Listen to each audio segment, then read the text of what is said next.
Hi, I'm Tim. Welcome to Watchbox, and thanks for logging on. If you love this watch, email me, Team Mosso at thewatchbox.com. It's in the description below. It is your purchase and pricing email question line for buying this or any watch you see on any Watchbox platform. Please reach out to me, Team Mosso at thewatchbox.com for pricing. Today we're discussing a 2020 model year special edition, not necessarily a limited edition, but limited by production span as it is long since discontinued. This is the Breitling Aerospace Evo American Airlines Special Edition. You can see on the dial American Airlines noted both at center and the logo at 9 o'clock, as well as in the engraving on the reverse side.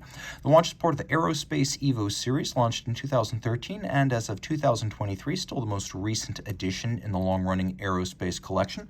The watch is impressive at 43 millimeters in grade 2 titanium, somehow only 10.8 millimeters thick, 51.7 millimeters lug-to-lug. If you just measure the case, if you measure the end lengths of the bracelet, then the total distance across the wrist is 53.2 millimeters, and the lug spacing is 22 millimeters.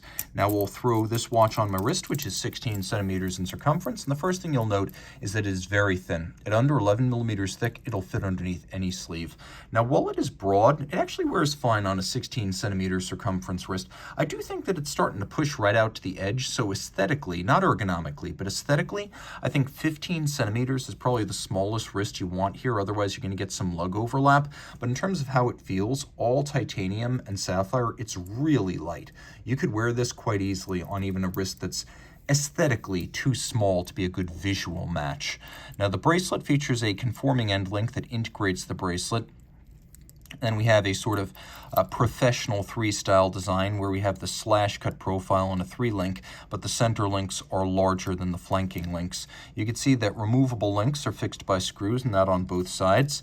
And then if you want to make fine adjustments, there's a spring bar that anchors the bracelet into the clasp, and then there are 4 sets of divots drilled so you can change that anchoring point in order to fine-tune the fit. It is a single fold deployant. All of this is in grade 2 titanium, and then there is a clamshell lock to cinch it shut. You can see this still includes some packing stickers, so the original owner probably a little bit too careful with this one. He may not have had fun, but you will.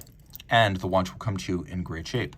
Now, taking a look, you can see it's fairly simple. Integrated lugs with a little bit of a taper at their profile. The crown is polished, and it is the single point of control for all of the super quartz functions. We have a captive bezel, which is interesting because Breitling uses this system on its biggest, toughest sports watches, and it's unusual in the industry because the screws fix the bezel to the case. Rolex, Tag Heuer, Omega, the bezels generally snap on, and they can be snapped off. Well, this has to be fully disassembled by removing the screws. By impact or abrasion, it can't accidentally pop off, so that's a very durable system. The only volume production of this type of bezel tends to be Zinn of Germany and Breitling. Now, the bezel is unidirectional rotating and 120 click, which means this is actually a viable light-duty diver. Unlike most aviation watches, this one has a full 100, let's see where it is, 100 and advertised Étanche 100 water resistance. So most pilot watches are 30, 60. Generally, you don't want to go too deep with them if you want to swim at all. This can actually be taken light-duty diving, and it has Luminova as well as an electronic backlight. So when you are swimming with it, you will take a quick look. Don't consider it an ISO 6425 diver. It's not that. But you can definitely take it swimming and use that dive bezel as a reference relative to the extremely bright Luminova elements on the dial. The watch also has a backlight that can, by rolling the crown, be activated to display the quartz functions for a period of a number of seconds right there. So you've got both Luminova and the quartz backlight. Now, the dial features Arabic numerals, tri-Arabics, 12, 3, and 6 applied and polished. Then it has a matte base. It's actually double AR coated to resist glare because this is an aviator's watch. We have the American Airlines logo. We have, again, this unidirectional rotating bezel. And we have a analog digital display. So you've got the time digitally displayed, but also in analog. Now, as I rotate the crown, I can activate the backlight just like this. This is actually how you activate the backlight. You turn very slowly. Now, if you turn quickly, You cycle through the functions. That's the alarm. You set the alarm to a time of day, and when that time arrives, the watch chimes, and it's loud. You can hear it even through earplugs. It will wake you up. Again, chronograph. This is very simple. It is a chronograph function. Again, a second time zone in 24-hour format. Think of it as a digital GMT. This is a timer. Unlike the alarm, which chimes at a time of day, this can be programmed to count down from a certain number. You can set it to seconds, minutes, or hours.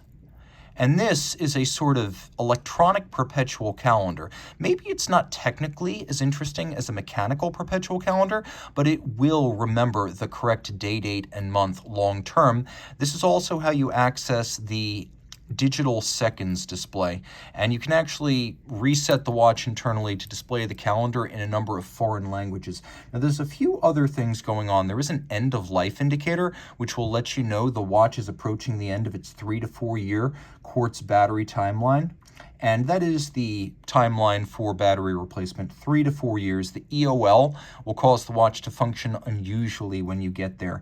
This is Breitling caliber 79. It's based on the ETA thermal line 955.352, which means that it is a thermocompensated quartz. Thermocompensated is what you want because, as with mechanical watches, quartz watches can run very fast or slow based on temperature swings. So with thermocompensation, this is hardened against that type of deviation. This movement also features quartz chronometer certification, which is super rare. The vast majority of quartz chronometer certifications historically have been Breitling, and long ago Rolex with its Oyster Quartz. Now, Breitling might certify every one of its mechanical watches a chronometer, but that's common in the industry. A quartz chronometer, that's really uncommon, and it tells. This watch is accurate to 10 seconds a year. Now, a standard quartz watch is going to be plus or minus 15 seconds a month, so this super quartz is 10 seconds a year. That is very important to remember. You also have the ability, if you wish, to nuke the analog display, or I should say the digital display, and leave the analog display visible. So there's a lot of different settings in this watch to make it most suitable for you. Everything from the alarm to the timer to the electronic minute repeater, which I will demonstrate now.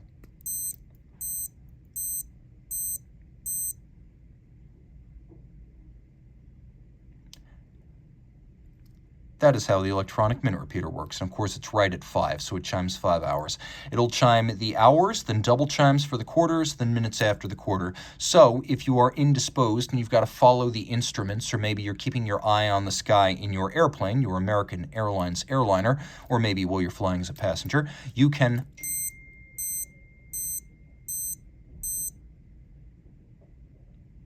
chime the time, just like that. Reach out to Team Mosso at thewatchbox.com for purchase and pricing details.